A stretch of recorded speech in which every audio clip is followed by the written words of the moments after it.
सभी दोस्तों को नमस्कार।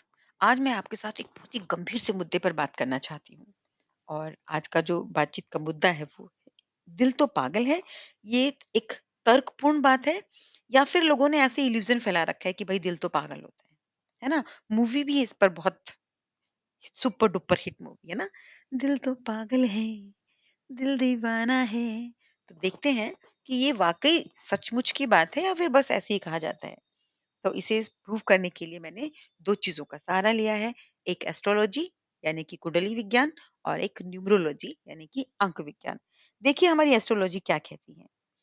वैदिक ज्योतिषी के अनुसार काल पुरुष की कुंडली में 12 घर पाए जाते हैं, यानी कि एक कुंडली में 12 हाउसेस होते हैं।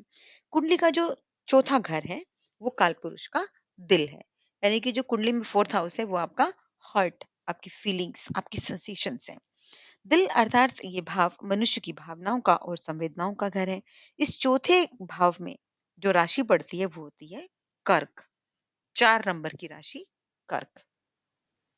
समझ रहे हैं आप? और जो कर्क राशि है, इसका जो ऑनर प्लैनेट है, इसका जो स्वामी ग्रह है, वो है चंद्रमा। अगर इस लिहाज से देखें, तो जो चंद्रमा है, वो भावनाओं और संवेदनाओं का प्रतिनिधित्व करने वाला ग्रह है। कर्क राशि जल तत्वीय राशि है। तो जल एक ऐसा तरल है, जिसमें बहुत सारी चीजें बहुत आसानी से मिल जाती हैं। तो हम ये कह सकते हैं कि इस राशि से प्रभावित जो भी व्यक्ति होंगे, वो थोड़े समय के लिए, लघु समयावधि के लिए हर स्थान पर एडजस्ट हो जाते हैं। ध्यान देने की बात है कि बात की गई है लघु समय के लिए। लघु मतलब शॉर्ट टाइम पीरियड के लिए बात कर रही हूँ मैं। शॉर्ट टाइम पीरियड इसलिए क्योंकि जो जल है वो अस्थिर होता है, अनस्टेबल होता है, हमेशा बहता रहता है। इसलिए इस राशि से जो प्रभावित व्यक्ति हैं, उनमें भी स्थिरता का अभाव पाया जाता है। हम सब जानते हैं कि एक व्यक्ति की भावनाएं कभी भी स्थिर नहीं रहती। फीलिंग्स कभी स्टेबल होती है नहीं होती। तो जैसे जैसे जल में सदा लहरें उठती रहती है ना, वैसे वैसे ही दिल में हमेशा भावनाएं भी चलती रहती है। यहाँ सरलता से ये समझा जा सकता है कि इस राशि के जो व्यक्ति हैं, उनमें कभी भी अपने जो जीवन है उसकी घटनाओं को देखने के लिए या उसकी समस्याओं का समाधान करने के लिए वो कभी भी तर्क का इस्तेमाल नहीं करते।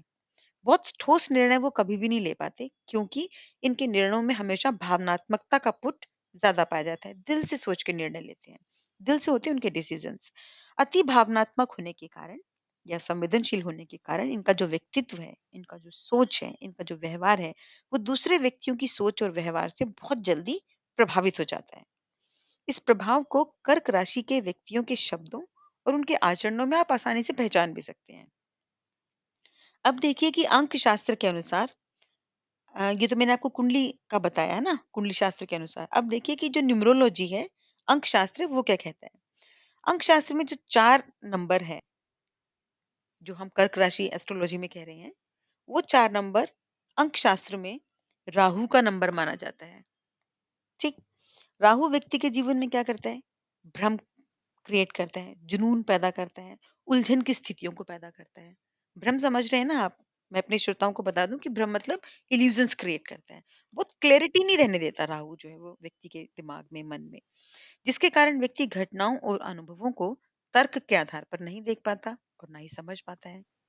अब वो तर्क नहीं देख पा रहा है, तो ऑब्वियस सी बात है किससे चलेगा? भावनाओं से चलेगा। राहु के प्रभाव में, विशेषकर नकारात्मक प्रभाव के कारण, व्यक्ति स्थितियों का सही चिंतन नहीं कर पाता, उनका बहुत ज्यादा बढ़िया विश्लेषण नहीं कर पाता, उसका एनालिसिस जो है वो ठीक से नहीं कर पाता। इसके परिणाम स्वरूप वो सही समय पर सही निर्णय भी कभी नहीं ले पाता। ऐसा पाया गया है कि राहु से प्रभावित व्यक्ति अक्सर दूसरों के बहकावे में बहुत जल्दी आ जाते हैं। उसके विचारों और महत्वपूर्ण निर्णयों पर दूसरों का प्रभाव सरलता से जाना और पहचाना जा सकता है। अब दोनों स्थितियों को एक साथ करके देखिए, हम जान पाते हैं कि जो चंद्रमा और कर्क राशि का साथ, अर्थात अति भावनात्मकता, बहुत हद ज्यादा इमोशनैलिटी, व्यक्ति दिल से सोचेगा और उस पर 4 अंक के राहु का, यानी कि तर्क रहित भावनाएं, उलझन रहित भावनाएं, दूसरों के प्रभाव में रहने वाली चीजें, अतः व्यक्ति के जीवन की घटना और अनुभवों के प्रति, व्यक्ति जो है वो अपने जीवन की घटनाओं और अनुभवों के प्रति हमेशा एक अस्पष्ट सी स्थिति में रहेगा। वो कहते हैं ना कि राहु का साथ दिल की भावनाओं और व्यक्ति की संवेदनशीलता को उद्वेलित कर देता है। मतलब राहु का साथ दिल की भावनाओं को, मतलब बंदे हद से ज्यादा चले जाते हैं।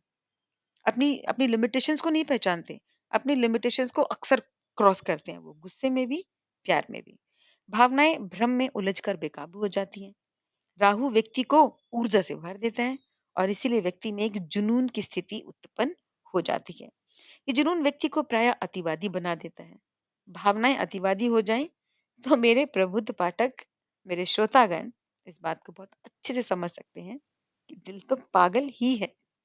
तो अंक शास्त्र और ज्योतिष अध्ययन के आधार पर मुझे यही बात समझ आई है कि दिल सच में पागल होता है और ये जो कहानी, फ़िल्में वगैरह, वगैरह, वगैरह में कहा जाता है ना, सचमुच में सच की बात है।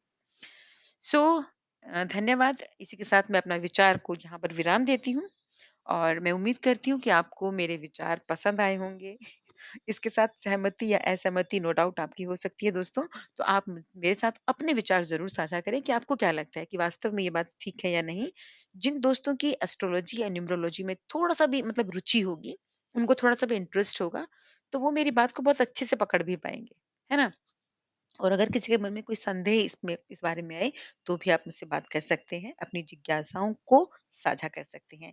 सो एक अगली वीडियो में आपके साथ फिर मुलाकात होगी और तब तक के लिए आप अपना और अपने आस-पास के लोगों का ख्याल रखें। Take care, bye-bye.